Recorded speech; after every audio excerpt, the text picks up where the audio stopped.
Hello and welcome back to our Blender video tutorial series. In this lesson we're going to be looking at cameras and how we can use cameras to create renders in Blender.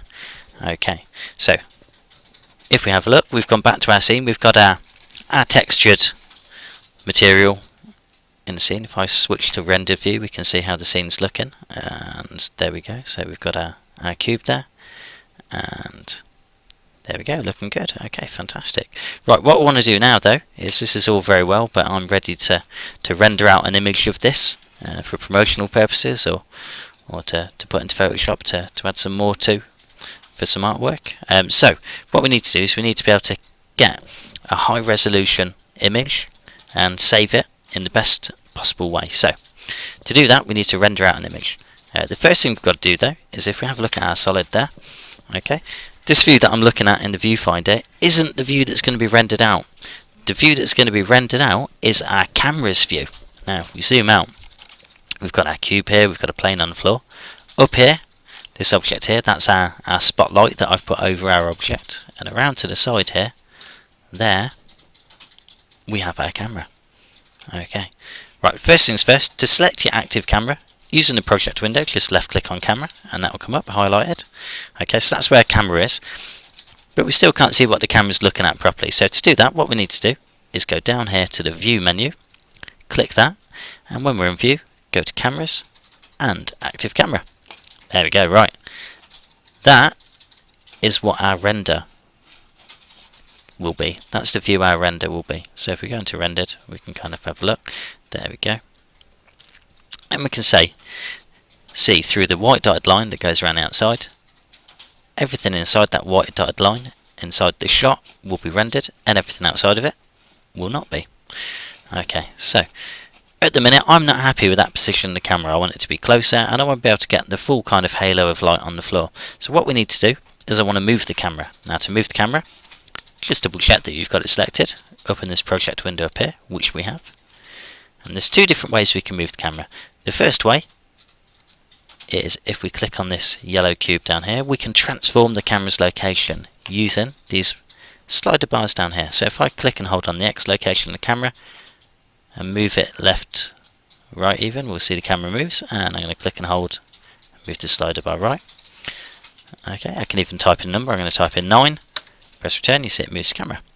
Okay, there we go, let's just move it around. There we go. So that's transforming its location where it is. I can also rotate the camera using exactly the same principles. I click and hold down with my left button and then move the mouse slowly, and I can rotate this camera around. Whoa, didn't like that. Let's turn that back to 0. There we go. Click, hold down, move the mouse, rotates it around.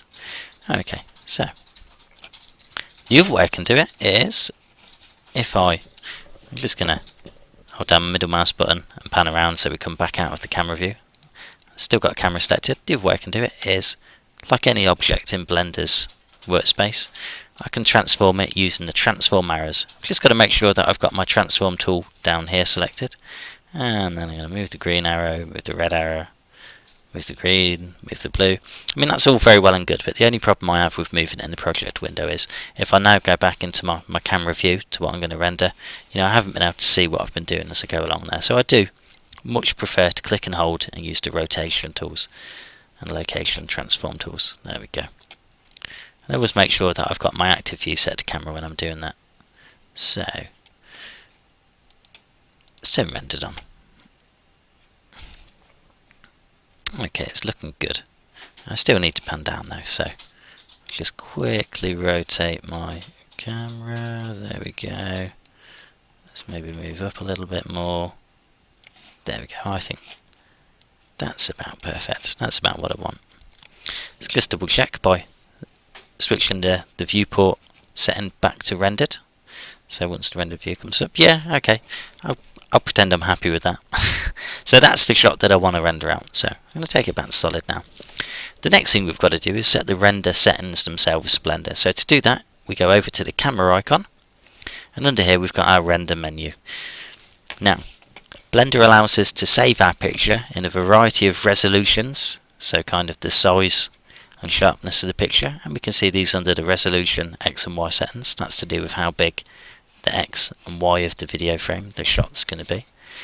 Down here we've got our compression. I'm going to turn that up to 100%, maximum quality. Down here at the bottom we've got the output. Now this is where it's going to save it to. So I'm going to click this little yellow submenu. I want to save my picture to my desktop, so I'm going to select desktop. I'll click accept there.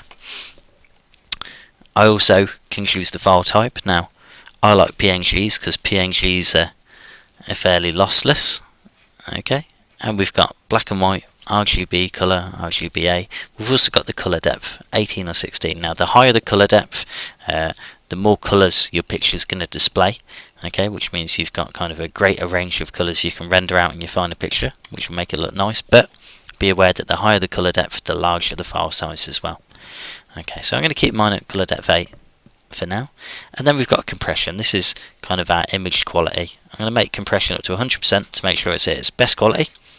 You've also got options for overwriting and to add file extensions on top. These are especially useful for if you're going to render out an animation rather than just one particular image, because obviously then it will number them 1, 2, 3, 4, 5, 6, 7, which you'll obviously want to do rather than having them all the same file name. There's also lots of other options under here that I'm not going to go into, to do with the anti-aliasing obviously, to do with different types of shading as well. Post-processing for adding on an edge line if you're doing kind of a cel-shaded graphics, that kind of stuff. We've also got frame rate for if we're going to render out an animation, we're not going to. And we've also got lots of different presets for if we want to work with a specific type of video, if we're going to render out an animation rather than a still image. Now we're not today, we're just going to render out one image. So make sure it's set to 100%. Our resolution set to the default 1920 by 1080, that's nice, it's high definition. Check compression down the outputs 100%. Color depth 8, 16 is fine, it's just going to be big. Make sure it's PNG or JPEG, I always like. We've also got movie options there for the files. And when that's done, all we need to do now is go to the render menu and click render image. And we'll see it starts to build our image one step at a time.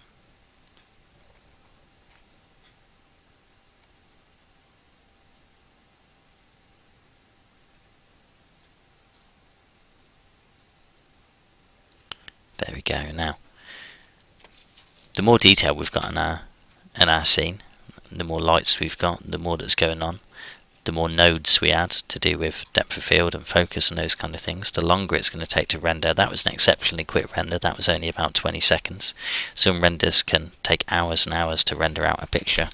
Okay, once that's rendered and on the screen, we go down to image and we go save as image. And we're going to save this on our desktop, and I'm going to call this Ian's test render. And let's click save.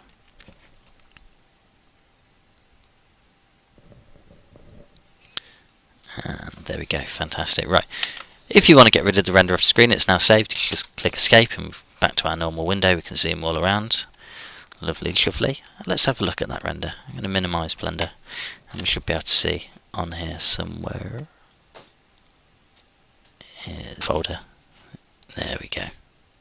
So Ian's test render, there we go. Fantastic. And there we go, and we can see we've got our image file all rendered out. Fantastic, ready to go. Okay guys, what I want you to do now is render out your image from today. Make sure you save it and have a look, see how it looks. Is it looking good?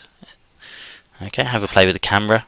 Make sure it's framed up nicely, move that around. Get used to transforming and rotating your camera. Make sure you use active view so that you know what you're doing as you go along. And best of luck.